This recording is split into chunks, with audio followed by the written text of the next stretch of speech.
Hello dear students. तो आज एक नया चैप्टर स्टार्ट होने वाला है जिसको हम लोग रे ऑप्टिक्स कहते हैं और इसे जियोमेट्रिकल ऑप्टिक्स भी कहा जाता है। अब देखिए बच्चों, ये जो रे है, जो लाइट है, ये एक इलेक्ट्रोमैग्नेटिक रेडिएशन ही है। ठीक है ना। तो आपको ये याद रखना है कि light is an electromagnetic radiation जिसकी वेवलेंथ 400 नैनोमीटर से लेके 750 नैनोमीटर के बीच में होती है। ठीक है ना। और हमारे जो आई का जो रेटिना है, ये इस रेंज में जो रेडिएशन है उसके सेंसिटिव है। ठीक है ना, उसको सेंस कर सकता है और इसीलिए हमें चीजें दिखाई भी देती हैं। तो क्वेश्चन आ सकता है कि लाइट में जो इलेक्ट्रोमैग्नेटिक रेडिएशन होता है उसका रेंज क्या होता है। ठीक है ना। तो याद रखना 400 नैनोमीटर से 750 नैनोमीटर, चाहे तो आप अपनी कॉपी में लिख भी लीजिए कि इलेक्ट्रोमैग्नेटिक रेडिएशन उस range is from 400 nanometre to 750 nanometre is light. ठीक है ना। और हमारी जो आईज होती है, बेसिकली जो रेटिना होता है, ये उसके जो वो जो इस रेंज के क्या होता है, सेंसिटिव होता है। ठीक है ना, जिसके कारण हमें चीजें क्या होती है, दिखाई देती है। अब कुछ पुरानी बातें डिस्कस कर लेते हैं। लॉज ऑफ रिफ्लेक्शन, वैसे हमारे सिलेबस में जो है वो डायरेक्ट स्पेरिकल मिरर ही है। ये जो प्लेन मिरर है आपको दिखाई दे रहा है, ये प्लेन मिरर हमारे सिलेबस में नहीं है। प्लेन मिरर अपन already class, I think class 10th में सीबीएसई में आपने मिरर, प्लेन मिरर वगैरह पढ़ा है। इनफैक्ट स्पेरिकल मिरर भी आपने पढ़ा है, but still we will discuss the plane mirror. इसके अभी ये लॉज ऑफ रिफ्लेक्शन कर लेंगे और इसके बाद प्लेन मिरर में जो भी इंपॉर्टेंट बातें होंगी वो आने वाले लेक्चर्स में धीरे धीरे करके हम उसको इंक्लूड करते रहेंगे। अब देखो, लॉज ऑफ रिफ्लेक्शन में आपको पता है कि सबसे पहला जो लॉ होगा हमारा, angle of incidence is equal to angle of reflection. ठीक है ना। अब देखो, ये हमारा मिरर हो गया, है ना। मिरर के ये परपेंडिकुलर हमारा ये नॉर्मल हो गया। ठीक है ना। अब देखो, एक रे होती है इंसिडेंट रे। हालांकि ये सारी चीजें आपको पता है, लेकिन फिर भी एक बार हम बता देते हैं। ठीक है ना। ये जो होती है, ये रे जो इस मिरर से टकराएगी, इसको अब हम बोलते हैं इंसिडेंट रे। ठीक है ना। तो ये हो गया मेरा इंसिडेंट रे। और ये इंसिडेंट रे नॉर्मल के साथ जो एंगल बनाती है, ये होता है एंगल ऑफ इंसिडेंस। तो हम इसको आई से डिनोट करते हैं। अब मान लीजिए ये मिरर से टकराई, अभी कैसे जाएगी? अब लॉज ऑफ रिफ्लेक्शन के मुताबिक ये जो रे ऑफ लाइट है, ये इस तरीके से जाएगी जिससे कि एंगल ऑफ इंसिडेंस और एंगल ऑफ रिफ्लेक्शन बराबर बने। अब ये जो टकरा के जो वापस जा रही है ना, इसको अपन बोलते हैं रिफ्लेक्टेड रे। ठीक है ना। इसको अब हम बोलते हैं रिफ्लेक्टेड रे। ठीक है ना।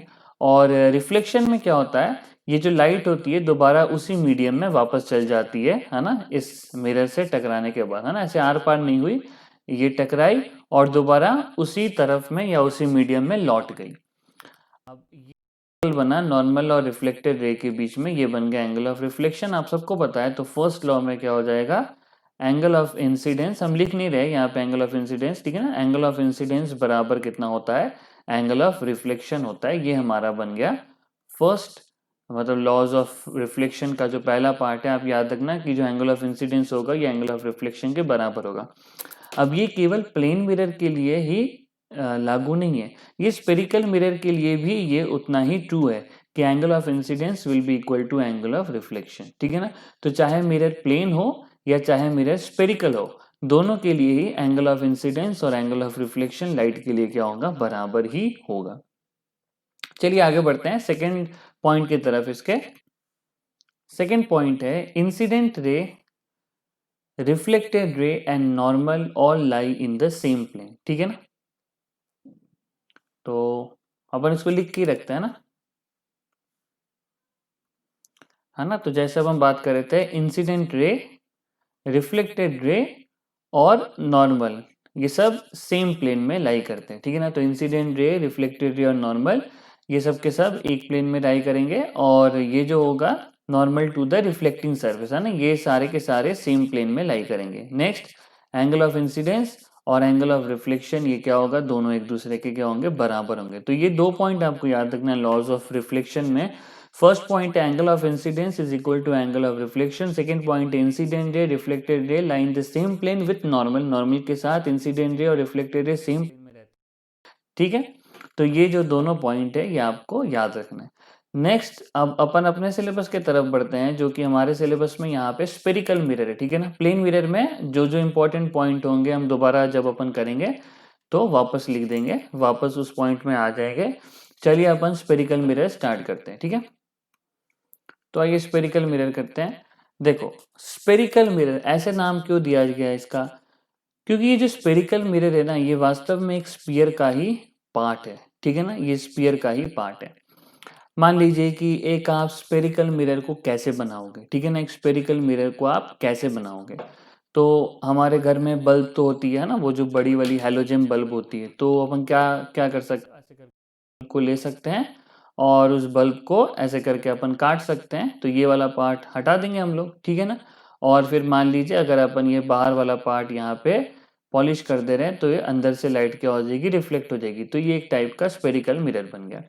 तो स्पेरिकल मिरर क्यों बोला जाता है, क्योंकि ये जो मिरर होता है ये एक स्फीयर का ही पार्ट होता है। अब स्पेरिकल मिरर भी दो टाइप के होते हैं, एक तो कनकेव मिरर होता है और एक कन्वेक्स मिरर होता है। ये सारी बात आपको पता है, बस एक बार जस्ट ऐसे ही गो थ्रू कर दे रहे हैं ताकि आने वाले लेक्चर्स में अपन क्वेश्चंस को इजीली कर पाएंगे।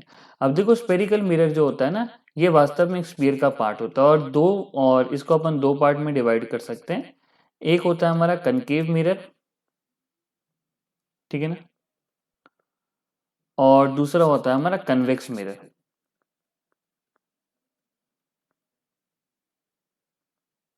ठीक है ना। अब कनकेव मिरर को हम लोग कैसे बनाएंगे, मान लीजिए कि ये हमारे पास एक स्पीयर है, ठीक है ना, ये स्पीयर है और हम इसको ऐसे करके बीच में से काट दे रहे हैं।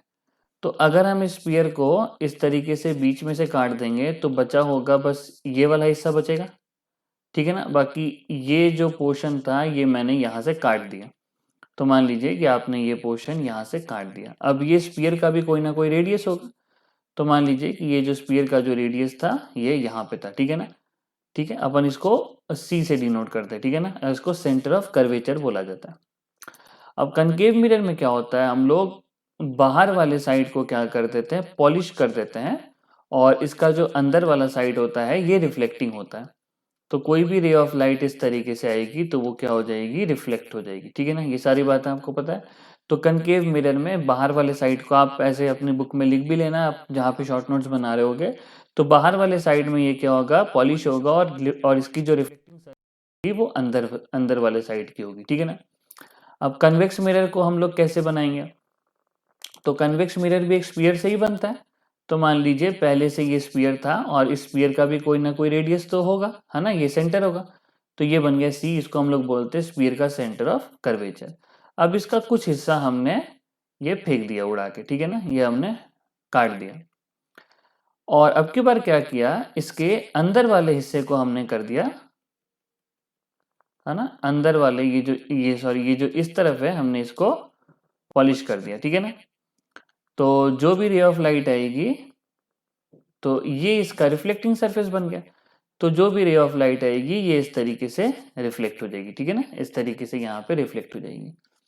इस मिरर को कन्वर्जिंग मिरर भी कहते हैं, ठीक है ना, इस मिरर को कन्वर्जिंग मिरर भी कहते हैं। क्यों कन्वर्जिंग मिरर कहते हैं, क्योंकि कोई भी रे ऑफ लाइट जो आती है इससे टकराने के बाद क्या हो जाती है, converge हो जाती है। और इस मिरर को हम लोग डाइवर्जिंग मिरर भी कहते हैं। ये सारी चीजें आपको पता है बट स्टिल थोड़ा सा रिवीजन, ठीक है ना। और इसको डाइवर्जिंग मिरर भी कहते हैं, क्यों, क्योंकि जो भी रे ऑफ लाइट आती है वो टकराने के बाद इस मिरर से डाइवर्ज, डाइवर्ज का मतलब ऐसे दूर चल जाना और कन्वर्ज का मतलब पास आना। देखो अगर आप देखोगे तो अगर अपन यहाँ पे भी एक रे ऑफ लाइट बनाए तो ये जो रे ऑफ लाइट हो रही होगी ऐसे करके कन्वर्ज हो रही होगी, दोनों जो रे ऑफ लाइट है ये एक दूसरे के पास पास आ रही होगी। और डाइवर्ज क्यों, क्योंकि ये जो रे ऑफ लाइट है ये एक दूसरे से दूर दूर जा रही होगी, ठीक है ना, तो वो डाइवर्ज हो जाएगी इस तरीके से। और जो हमारा कनकेव मिरर होगा उसके अंदर कन्वर्ज होंगी, तो इसको कन्वर्जिंग मिरर भी कहते हैं और कन्वेक्स मिरर को अपन डाइवर्जिंग मिरर भी कहते हैं, ठीक है ना। इसकी जो रिफ्लेक्टिंग सरफेस होगी वो अंदर वाली होगी, इसकी जो रिफ्लेक्टिंग सरफेस होगी वो बाहर वाली होगी, ठीक है। तो ये बेसिक चीजें थी, आपको पता है। नेक्स्ट अपन और कुछ टर्म्स भी डिस्कस करते हैं स्पेरिकल मिरर के रिगार्डिंग कि स्पेरिकल मिरर में पोल क्या होता है, फोकस क्या होता है, फिर रेडियस क्या होता है, ठीक है ना। तो ये सारी चीजें अपन डिस्कस करते हैं, तो हम डायग्राम बना के रखते हैं, फिर अपन डिस्कस करेंगे। तो आइए ये डायग्राम में कुछ इंपॉर्टेंट पॉइंट डिस्कशन करते हैं। देखो, इसको बोलते हैं पोल। अब पोल क्या है? पोल है स्पेरिकल मिरर के का ज्योमेट्रिकल सेंटर। अगर अपन लेंस की बात करेंगे तो लेंस का जो ज्योमेट्रिकल सेंटर होगा उसको अपन ऑप्टिकल सेंटर बोलते हैं, और यहाँ पे जो ज्योमेट्रिकल सेंटर है ना, ये जो हमारे मिरर का जो ज्योमेट्रिकल सेंटर है उसको हम लोग बोलते हैं पोल, ठीक है ना। तो ये हो गया हमारा ज्योमेट्रिकल सेंटर, और इस पी को हम लोग पोल बोलते हैं, ठीक है ना। नेक्स्ट, ये जो सी है इसको अपन बोलते हैं रेडियस ऑफ कर्वेचर।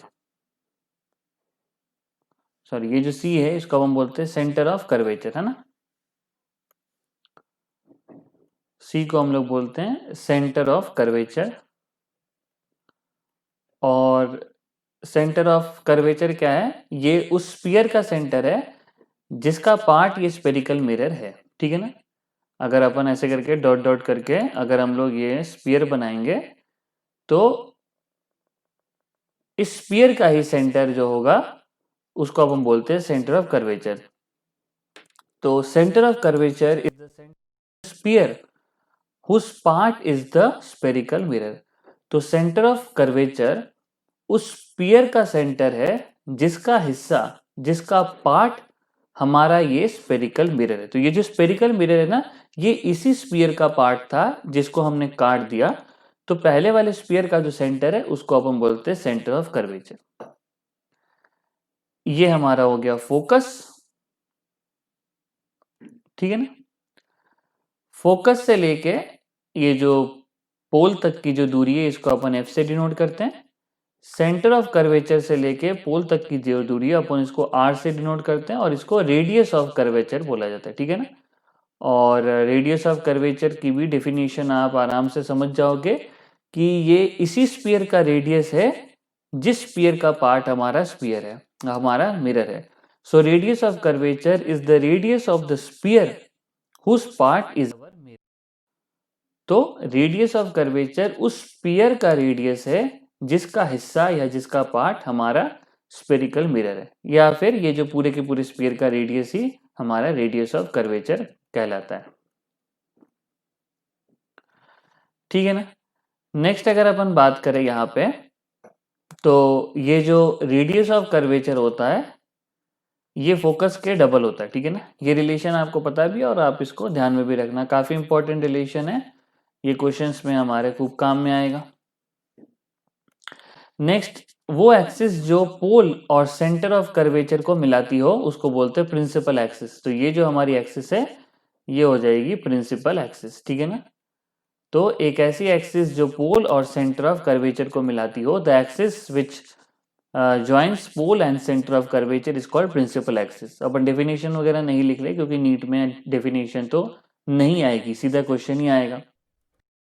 नेक्स्ट जो पार्ट हम डिस्कस करेंगे वो है साइन कन्वेंशन, और आप मान लीजिए कि वो सबसे इंपॉर्टेंट चीज है अभी तक की, ठीक है ना। तो सबसे इंपॉर्टेंट जो है वो है साइन कन्वेंशन। अगर आपको साइन कन्वेंशन आता है तो आप क्वेश्चंस को कर ले जाओगे। अब साइन कन्वेंशन कितना इंपॉर्टेंट है आप इसी चीज से समझ सकते हैं, जैसे हम लोगों ने काइनेमेटिक्स किया है ना। काइनेमेटिक्स में अगर किसी को साइन कन्वेंशन ही नहीं आता होगा कि ऊपर वाले को पॉजिटिव नीचे वाले को नेगेटिव, तो ऑब्वियसली बात है कि वो एक भी क्वेश्चन नहीं कर पाएगा। ठीक वैसे ही यहाँ पे भी साइन कन्वेंशन उतना ही इंपॉर्टेंट है। तो मान लीजिए ये मिरर है और ये हमारा कनकेव मिरर है, इसके अंदर वाला रिफ्लेक्टिंग है, बाहर वाली पॉलिश कर दिया हमने, और ये मान लीजिए इसका प्रिंसिपल एक्सिस है, ठीक है ना। अब मान लीजिए कि जो रे ऑफ लाइट है, वो इस डायरेक्शन में है, ठीक है ना। तो इस डायरेक्शन में हमारी लाइट है, ठीक है ना। तो जो इंसिडेंट लाइट है ये इस डायरेक्शन में। तो साइन कन्वेंशन के अकॉर्डिंग, तो साइन कन्वेंशन के अनुसार इंसिडेंट लाइट वाले का जो डायरेक्शन होगा वो पॉजिटिव लेंगे। एक और यहाँ पे इंपॉर्टेंट बात हम आपको बता दें कि ये जो पोल है ना, इस पोल को आप ऐसे सोचोगे कि ये हमारा ओरिजिन है, ठीक है ना, this pole it will act like origin, it will act like origin, ठीक है ना। तो ये पोल हमारा ओरिजिन की तरह बिहेव करेगा। अब इंसिडेंट लाइट की डायरेक्शन इस तरफ है, तो पोल के इस तरफ वाला जो हिस्सा है ये अपन पॉजिटिव लेंगे और इंसिडेंट लाइट के ऑपोजिट वाला हिस्सा हम लोग लेंगे नेगेटिव। तो क्यों इंसिडेंट लाइट की डायरेक्शन, क्योंकि इंसिडेंट लाइट इस तरफ है, तो पोल हमारा, ध्यान रखो कि जो पोल है ये ओरिजिन की तरह बिहेव कर रहा है। समझ रहे मेरी बात की, जो पोल है ये ओरिजिन की तरह बिहेव कर रहा है। इंसिडेंट लाइट की डायरेक्शन इधर है, तो पोल के इस तरफ वाला हिस्सा पॉजिटिव और उसके ऑपोजिट वाला हिस्सा नेगेटिव। तो इस तरफ वाला हिस्सा पूरा का पूरा पॉजिटिव लेंगे हम लोग, और पोल के इस तरफ वाला हिस्सा, क्योंकि ये इंसिडेंट लाइट की डायरेक्शन इधर है, तो पोल के इस तरफ वाला हिस्सा पॉजिटिव और पोल के उस तरफ वाला हिस्सा नेगेटिव। समझ रहे हैं मेरी बात? इंसिडेंट लाइट के डायरेक्शन में ही पॉजिटिव लिया जाता है। अब पॉजिटिव और नेगेटिव पोल के इस तरफ या इस तरफ होंगे। अब इंसिडेंट लाइट इस तरफ है, तो पोल के इस तरफ वाला हिस्सा पॉजिटिव और पोल के उस तरफ वाला हिस्सा नेगेटिव। नेक्स्ट एक और चीज होती है, अगर अपन हाइट देखें ऊपर नीचे, ये तो लेफ्ट की बात होगी। अगर अपन ऊपर नीचे की बात करें तो प्रिंसिपल एक्सिस के ऊपर वाली हाइट ये होती है पॉजिटिव, और प्रिंसिपल एक्सिस के नीचे वाली हाइट ये होती है नेगेटिव। ध्यान रहेगा, प्रिंसिपल एक्सिस के ऊपर वाली हाइट, ये इससे ऊपर वाली हाइट पॉजिटिव, इससे नीचे वाली हाइट नेगेटिव। तो सबसे पहली बात तो इंसिडेंट लाइट के डायरेक्शन में पॉजिटिव लेंगे, इंसिडेंट लाइट के अपोजिट में नेगेटिव, और पोल हमारे ओरिजिन की तरह बिहेव करेगा। प्रिंसिपल एक्सिस के ऊपर में पॉजिटिव, प्रिंसिपल एक्सिस के नीचे में नेगेटिव। अगर आपको ये साइन कन्वेंशन आता है तो ताबड़तोड़ सवाल होंगे, वरना नहीं होंगे। तो साइन कन्वेंशन को जब अपन क्वेश्चन में करेंगे तो और भी बढ़िया से आपको समझ में आ जाएगा, ठीक है ना। अब इसमें कुछ बातें और अपन इस्तेमाल करेंगे, ठीक है ना, कुछ चीजें और आपको आनी चाहिए। ये जो u है ना, आपको अभी हम मिरर इक्वेशन लिखवाएंगे, तो उसके अंदर u होगा ऑब्जेक्ट डिस्टेंस। अब ऑब्जेक्ट डिस्टेंस का मतलब क्या है? अच्छा, ऑब्जेक्ट क्या होता है, इमेज क्या होता है, आपको पता है। ऑब्जेक्ट मतलब जिससे रे ऑफ लाइट निकलेगी, इमेज मतलब रे ऑफ लाइट टकराने के बाद जहां मिलेगी वो हमारी इमेज बन जाएगी, ठीक है ना। ये सारी चीजें हम अपने क्लास 10 में पढ़ी हुई, हम दोबारा उसको बोल के ऐसे अननेसेसरी, वैसे भी हम लोगों ने क्लास 10 वाला पार्ट ही अभी तक किया है, ठीक है ना। तो अपन उन सब चीजों में नहीं जाएंगे कि ऑब्जेक्ट क्या होता है, डिस्टेंस क्या होता है। वैसे तो आपको ऑब्जेक्ट डिस्टेंस भी पता होनी चाहिए थी। अब v क्या होता है बेटा? v होता है इमेज डिस्टेंस, ठीक है ना। f आपको पता होता है फोकस, और r हमारा पता होता है आपको रेडियस ऑफ कर्वेचर। अब देखो कुछ बातें हम यहाँ पे डिस्कस कर लेते हैं। यहाँ पे कनकेव मिरर के लिए डिस्कस कर लेंगे, और यहाँ पे कन्वेक्स मिरर के लिए डिस्कस कर लेंगे, ठीक है। अब अगर आप एक चीज देखो तो ये हमारा हो गया है कनकेव मिरर। कनकेव मिरर की पीछे वाली साइड पॉलिश कर दी है, या पीछे वाले साइड को हमने पेंट कर दिया। अब मान लीजिए अगर कोई ऑब्जेक्ट रखोगे, तो अगर मान लो कि किसी ऑब्जेक्ट को रहना है, तो ऑब्वियस सी बात है उसको मिरर के सामने ही खड़ा होना पड़ेगा ना। ये वाला हिस्सा तो पेंट कर दिया है, अगर वो यहाँ पे खड़ा होगा तो खुद को थोड़ी देख पाएगा, नहीं देख पाएगा। तो जनरल केसों में ये जो ऑब्जेक्ट डिस्टेंस है कनकेव मिरर के लिए, ऑब्जेक्ट डिस्टेंस u अपन नेगेटिव लेंगे, ठीक है ना, क्योंकि रे ऑफ लाइट निकलेगी तो इसी ऑब्जेक्ट से निकलेगी ना। अगर ये ऑब्जेक्ट को अगर अपन यहाँ पे है ना, अपन यहाँ पे अगर अपन ऑब्जेक्ट को ये ना बना के मान लीजिए कि मोमबत्ती बना देते, ठीक है ना। मान लीजिए कि हमने इसको मोमबत्ती बना दी, तो मोमबत्ती से रे ऑफ लाइट निकलेगी, है ना, ऐसे करके रे ऑफ लाइट निकली। तो ये वाला हिस्सा हमारा पॉजिटिव हो जाएगा, पोल की इस तरफ वाला, और इस तरफ वाला हिस्सा नेगेटिव हो जाएगा। तो देखो ये जो ऑब्जेक्ट डिस्टेंस है u, ये इस तरफ है, नेगेटिव वाले की तरफ है। अब देखो इसका फोकस भी कहीं ना कहीं यहाँ पे होगा और इसका रेडियस ऑफ कर्वेचर भी कहीं ना कहीं यहाँ पे होगा। तो आपको ध्यान रखना है कि इसका u भी नेगेटिव होगा, कनकेव मिरर का फोकस भी नेगेटिव, फोकल लेंथ भी नेगेटिव होगा और इसका जो रेडियस ऑफ कर्वेचर होगा ये भी नेगेटिव होगा। ठीक है ना, यहाँ पे f यहाँ पे फोकल लेंथ को दिखाता है। ठीक है ना, यहाँ पे शायद मैंने लिखा नहीं था, तो f, ये जो f है ये हमारा फोकल लेंथ है ना, f है ये हमारा फोकल लेंथ है ना, इसको फोकल लेंथ बोलते हैं। तो ये जो f है ये हमारा फोकल लेंथ है। ठीक है, तो कनकेव मिरर का फोकल लेंथ भी नेगेटिव होगा और रेडियस ऑफ कर्वेचर भी नेगेटिव होगा। बिल्कुल क्लियर। नेक्स्ट अगर अपन कन्वेक्स मिरर को देखें, अगर अपन कन्वेक्स मिरर के लिए थोड़ी सी, और ये सारी चीज़ें बहुत इंपॉर्टेंट है, अगर अपन कन्वेक्स मिरर के लिए थोड़ी सी बातें करें तो कन्वेक्स मिरर के लिए जो बातें होंगी, अब देखो आप कन्वेक्स मिरर के लिए ऑब्जेक्ट को यहाँ तो नहीं खड़ा कर सकते भाई। अगर इस तरफ आपने क्या किया है, पॉलिश कर दिया आपने, इस तरफ पेंट कर दिया। अरे पेंट कर दिया तो अगर आपको देखना है तो मिरर के सामने खड़ा होना पड़ेगा ना। अगर आपको अपना चेहरा देखना है तो आपको मिरर के सामने खड़ा होना पड़ेगा। तो मान लीजिए कि आपने ऑब्जेक्ट को यहाँ पे मोमबत्ती यहाँ पे रख दिया आपने, तो रे ऑफ लाइट ऐसे करके निकलेगी रे ऑफ लाइट, हिस्सा पॉजिटिव हो जाएगा और ये हिस्सा नेगेटिव हो जाएगा। तो ये जो u होगा दोबारा, ये u दोबारा नेगेटिव हो जाएगा।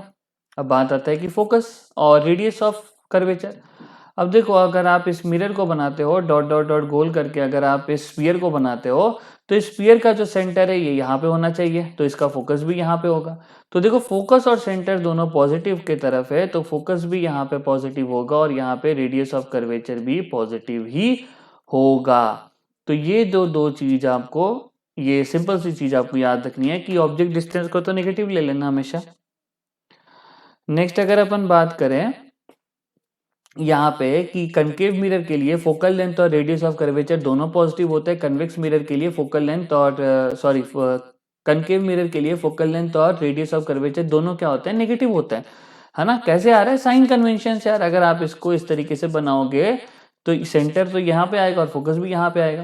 अब कन्वेक्स बनाओगे तो स्फीयर को बनाओगे तो स्फीयर का सेंटर इधर आएगा, फोकस इधर आएगा, तो इसका फोकस भी पॉजिटिव, इसका रेडियस ऑफ कर्वेचर भी पॉजिटिव, इसका सेंटर, इसका रेडियस भी नेगेटिव और इसका फोकल लेंथ भी नेगेटिव। ठीक है ना, ये कुछ चीजें अगर आप ध्यान में रखते हो तो आपके लिए क्वेश्चंस और भी ज्यादा इजी हो जाएंगे। नेक्स्ट अपन मिरर फॉर्मूला और रेडियस और ये वाला पार्ट तो अपन प्रूव नहीं करेंगे क्योंकि अभी ये वीडियो नीट एग्जामिनेशन वाले में जा रहे हैं। तो नीट वाले में तो मिरर फॉर्मूला प्रूव नहीं होगा, साथ में ये भी प्रूव नहीं होगा कि R = 2F, बस आपको याद रखना है। ठीक है ना, और जो बोर्ड वाले में जो जाएगा उसमें हम अलग से प्रूफ भी कर देंगे। ठीक है ना, तो यहाँ पे आपको दो चीजें यहाँ पे याद रखनी है ना। रेडियस ऑफ कर्वेचर जो होता है वो होता है ट्वाइस ऑफ फोकल लेंथ, एक ये वाला, और नेक्स्ट मिरर फॉर्मूला की 1/v प्लस 1/u बराबर 1/f कि 1 में image length, image distance plus 1 में ऑब्जेक्ट डिस्टेंस इक्वल्स टू 1 में फोकल लेंथ। इसको हम लोग बोलते हैं मिरर इक्वेशन। ठीक है ना, ये जो इक्वेशन है इसको हम लोग बोलते हैं मिरर इक्वेशन। ये सब कुछ अपन नेक्स्ट क्लास में जो क्वेश्चन करेंगे उसके काम में आएगा। नेक्स्ट एक और बात यहाँ पे काम में आएगी, वो होती है मैग्निफिकेशन। वो होती है मैग्निफिकेशन। ठीक है ना, मैग्निफिकेशन को m से डिनोट किया जाता है और इसका जो फॉर्मूला होता है वो होता है height of the image upon में हाइट ऑफ द ऑब्जेक्ट। तो मैग्निफिकेशन का फॉर्मूला क्या होता है, height of the image upon में हाइट ऑफ द ऑब्जेक्ट। और स्पेरिकल मिरर के लिए ये बराबर होता है -v अपॉन में u, मतलब माइनस इमेज अपॉन में ऑब्जेक्ट डिस्टेंस।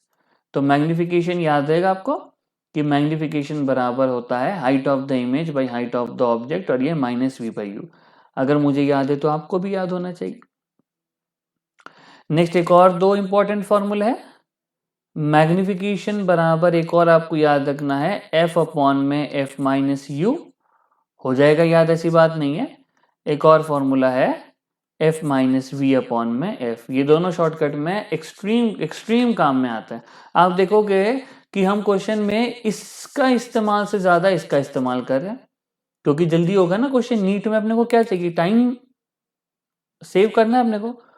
तो मैग्निफिकेशन का एक और मतलब हो गया, एक और फॉर्मूला आ गया, फोकस अपॉन में फोकस माइनस ऑब्जेक्ट डिस्टेंस, या फिर focus minus image distance upon में फोकल लेंथ। नेक्स्ट, मैग्निफिकेशन के बारे में कुछ और बात कर ले। अगर मैग्निफिकेशन 1 से बड़ा है तो आपको यहां पे पता होना चाहिए कि मैग्निफिकेशन 1 से बड़ा है, इसका मतलब जो हाइट ऑफ द इमेज है वो हाइट ऑफ द ऑब्जेक्ट से बड़ा है। इसका मतलब जो इमेज है वो एनलार्ज बनी, बड़ी बनी, है ना। आप अगर इसको मैग्निफिकेशन अगर अपन यहाँ ग्रेटर देन 1 रखेंगे, हम यहाँ लिख दे रहे, देखो ये ग्रेटर देन 1 तो height of the image by height of the object greater than 1 तो height of the image greater than height of the object, है ना। इसको ऐसे लिखने की कोई मतलब ही नहीं बनता। तो मैग्निफिकेशन ग्रेटर देन 1 का मतलब होता है कि इमेज की जो हाइट है या इमेज की जो लंबाई है वो ऑब्जेक्ट की लंबाई से ज्यादा है, तो इमेज बड़ी बनी। मैग्निफिकेशन 1 का मतलब क्या है, ये मैग्निफिकेशन 1 आपको प्लेन मिरर में दिखेगा। मैग्निफिकेशन 1 का मतलब है कि इमेज डिस्टेंस और ऑब्जेक्ट डिस्टेंस दोनों बराबर है। ये जब हम प्लेन मिरर के बारे में कुछ और बातें करेंगे, कुछ कंटेंट बिल्डर्स में बात करेंगे, मतलब इंपॉर्टेंट कंसेप्ट में प्लेन मिरर, तो उसमें भी बोलेंगे कि प्लेन मिरर के लिए मैग्निफिकेशन 1, तो आपको तुरंत समझ जाना चाहिए कि सर मैग्निफिकेशन 1 का मतलब है कि सर कहना चाह रहे हैं कि इमेज और ऑब्जेक्ट की डिस्टेंस बराबर है। फिर नेक्स्ट, अगर मान लीजिए कि मैग्निफिकेशन 1 से कम आ गया तो आपको यहां से समझ जाना चाहिए कि जो इमेज डिस्टेंस है वो ऑब्जेक्ट डिस्टेंस से छोटी है। इसका मतलब इमेज इज डिमिनिश्ड, कि जो इमेज बनी है वो छोटी बनी है। एक और बात यहां पे डिस्कस करेंगे हम लोग, अगर मैग्निफिकेशन पॉजिटिव है, पॉजिटिव मैग्निफिकेशन का मतलब है कि image is erect, image is erect मतलब इमेज जो है वो सीधी बनी है। अगर मैग्निफिकेशन नेगेटिव है, मतलब 0 से कम है, तो जो इमेज है वो कैसी है, इन्वर्टेड है, मतलब उल्टी है ना। ये कुछ छोटी छोटी लेकिन इंपॉर्टेंट बातें हैं जो आपको ध्यान में रखनी है, जो कि अपन नेक्स्ट क्लास में जब हम लोग क्वेश्चन करेंगे उस समय खूब काम में आएगा। तो मैग्निफिकेशन 1 से बड़ा मतलब इमेज बड़ी, 1 मतलब इमेज ऑब्जेक्ट बराबर, 1 से कम मतलब ऑब्जेक्ट बड़ा या इमेज छोटी हो गई।